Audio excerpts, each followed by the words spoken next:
கண்டிப்பாக இந்த மாதிரிலாம் நம்ம வந்து தேங்காய் சாதம் செஞ்சு கொடுத்தோம்னு நினச்சிக்கோங்க, அப்படியே வந்து சூப்பராக இருக்குங்க. பாருங்கள், சாதம்லாம் பாருங்கள் எப்படி நல்லா உதிரி உதிரியாக வந்திருக்குன்னு பாருங்கள். குக்கரை திறந்த உடனே வந்து அப்படியே கமகமன்னு வாசனை வருதுங்க. வாங்க இந்த தேங்காய் சாதம் எப்படி பண்ணாலும் வீடியோக்குள்ளே போய் பார்க்கலாங்க.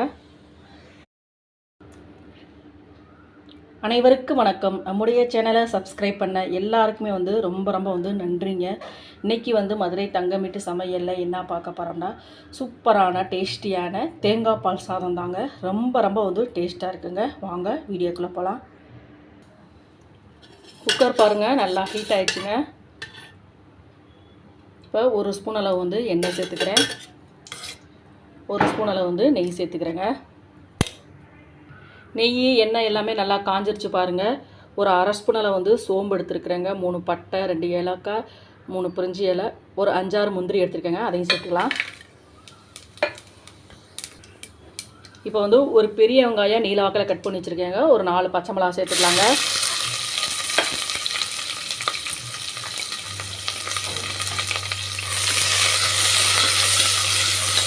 வெங்காயம் வந்து நல்லா வதக்கி வரட்டுங்க. இப்போ பாருங்கள், இந்த கப்பில் வந்து ஒரு 4 கப் அளவு வந்து அரிசி எடுத்துருக்குறேங்க. அதுக்கு வந்து நான் வந்து அரை முடி தேங்காவை வந்து பால் எடுக்க போகிறேங்க. வெங்காயம் பாருங்கள் லைட்டாக வதங்கி இருந்துச்சுன்னு பாருங்கள். இப்போ வந்து ஒரு ஸ்பூன் அளவு வந்து இஞ்சி பூண்டு பேஸ்ட்டு சேர்த்துக்கிறேங்க. இஞ்சி பூண்டு பேஸ்ட்டு சேர்த்துட்டு நல்லா வதக்கிடலாங்க. வதக்கின பின்னாடி ஒரே ஒரு தக்காளி வந்து கட் பண்ணி வச்சுருக்கேங்க, அதையும் சேர்த்துக்கிறேங்க.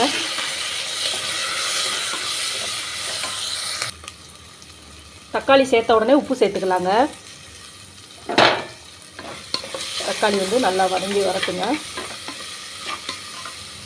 இப்போ அது கூடவே பாருங்கள் கொஞ்சமாக புதினா, கொத்தமல்லி, கருவேப்பிலை எடுத்து வச்சுக்கோங்க, அதையும் சேர்த்துக்கிறேங்க.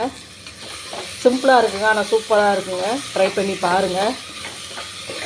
டக்குன்னு வந்து நம்ம வந்து வேலையை முடிச்சுட்டு போயிடலாங்க. அடிக்கிற வெயிலுக்கு கிச்சன்லேயே இருக்க முடியாது நம்மளால்.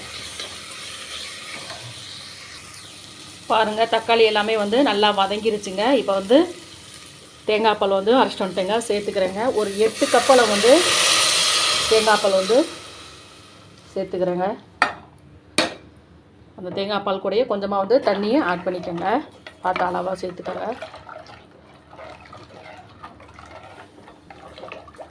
இப்போ லைட்டாக கொதிச்சு வரட்டுங்க. அப்புறம் வந்து நம்ம வந்து அரிசியை சேர்த்துக்கலாம். பாருங்கள், தேங்காய் பாலையை வந்து நல்லா வந்து கொதிச்சிருச்சு பாருங்கள். இப்போ வந்து அரிசி வந்து நல்லா அலசி வச்சுருக்கேங்க.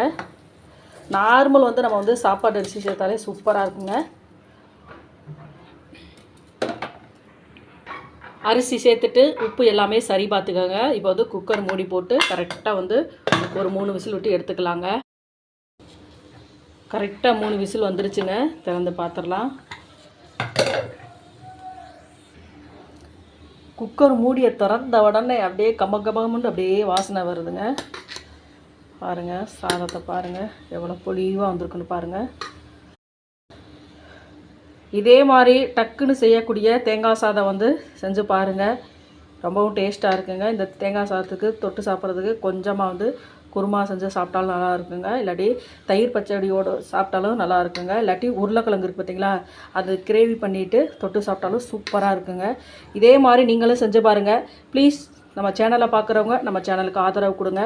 லைக் பண்ணுங்கள், ஷேர் பண்ணுங்கள், கமெண்ட் பண்ணுங்கள், சப்ஸ்கிரைப் பண்ணுங்கள். மறக்காமல் பெல் பட்டனை கிளிக் பண்ணுங்கள். நன்றி, வணக்கம்.